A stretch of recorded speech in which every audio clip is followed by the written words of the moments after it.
Bryan, I need to do a little bit of housekeeping here with you. Okay. Out the gates here, because a little birdie has told me that your contract is set to expire in August. Yeah. That's true. That's true. What are we doing here? Well, August 1st, actually, next Thursday. Oh. Yeah, my wrestling contract is up. Yeah, which also happens to be my son's 4th birthday. Happy birthday to Buddy. Daddy's coming home. Yeah. What does this mean? I mean, if your contract is up on August 1st, that's got to leave a lot of questions for you of what's happening. I mean, I know that we're winding down, but yeah. So I'm not saying this like. Tony talked about this in an interview, so I feel comfortable talking about it. Okay. I'm not MJF in this and being like trying to use my contract being up and being like, oh, I'm gonna get all the money. Somebody give me all the money, you know? So no, it's my contract is up August 1st. When I signed this contract, me and Bree, we talked about how this would be the last wrestling contract I was gonna sign. Yeah. You know what I mean? Yeah. And so I'm part of me is like wondering what life is like after this, you know? Part of me is excited about that. And, but, right now, even though Wembley is after this, like I still have to focus on that, right? That's gotta be kind of my focus. And so, but it's a wild time. I have so many questions about this. From like the personal standpoint, I mean, I can imagine where Bree is at with a lot of this stuff, because often I can draw the parallels between myself and John and you and Bree. There's a lot of times I watch your matches knowing physically where you're at that I'm like, oh my gosh, Bree has got to be like struggling watching some of this stuff. I mean, she saw the Hangman match. At the Owen final. Sometimes I want to text her and I'm like, I'm not gonna bother. She had never seen me. When I was in Ring of Honor, I used to do the springboard front flip into the crowd and all that kind of stuff. But she's never seen me do it. I mean, I haven't done that. Still got it. I haven't done it in 15 years, and still got it. Yeah. And she texted me like, what are you doing? like your neck is trashed. Like, why are you?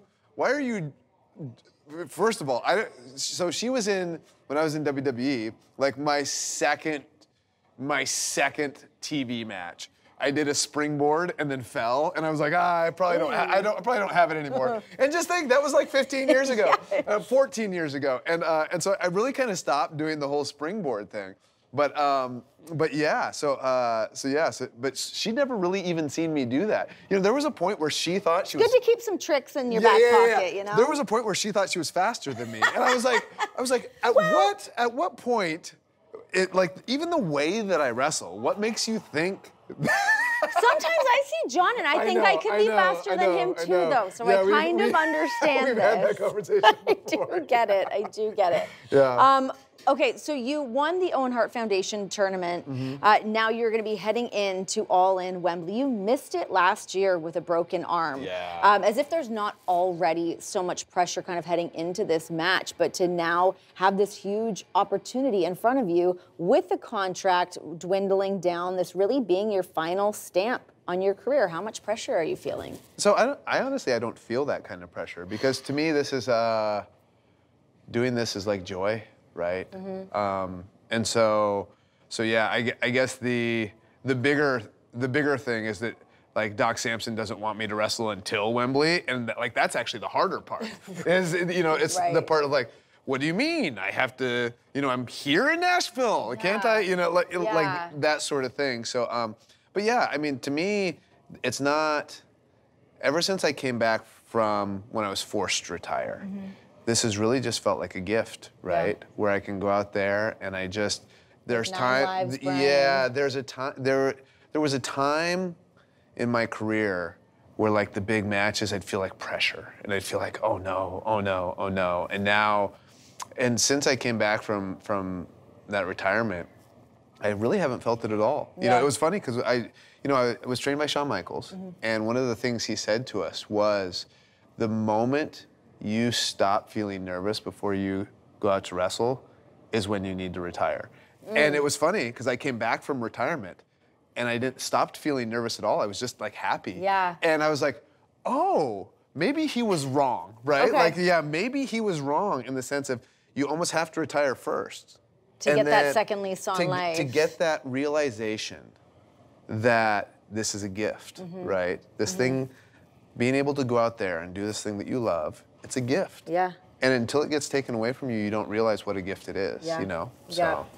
So you've said that 2024 is your final year as a full-time in-ring competitor. You've obviously had a bunch of different injuries lately. What is your status right now? Well, my neck isn't great. No, it's not. So, you know, it's weird because, you know, this feels like the biggest match of my career.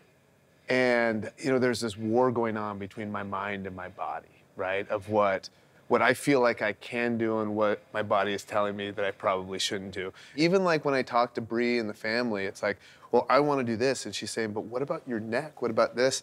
Even talking to Doc Sampson, you know, there's like, I'm like, I got to go hard. I got to do this, you know, and he's like, listen, right now, your neck is fixable. We got to make sure that it stays fixable. Yeah. And so, you know, I'm gonna go out there. I'm gonna work hard. I'm gonna do my best. You know what I mean? And yeah, just try to enjoy the moment because I mean, Wembley Stadium. I mean, how awesome. Renee, I apologize, guys. Bryan, you know I've been over here working with RJ. I've heard your entire conversation, and I just got to say this. You know better than anybody that I was crushed that I didn't win the Owen. But in hindsight, as I look back over it, you overcame the odds that I didn't, and you were the perfect guy. You've got a date with destiny. I couldn't have been more proud to stand in that ring in Calgary and raise your hand with the cup. Thanks, man.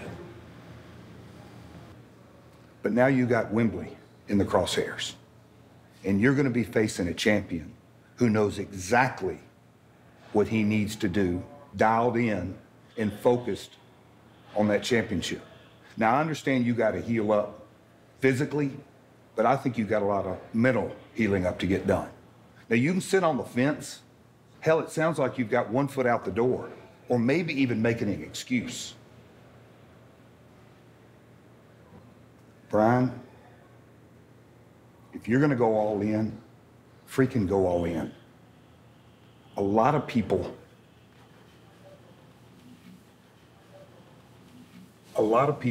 believe in you. And I'm at the very top of that list.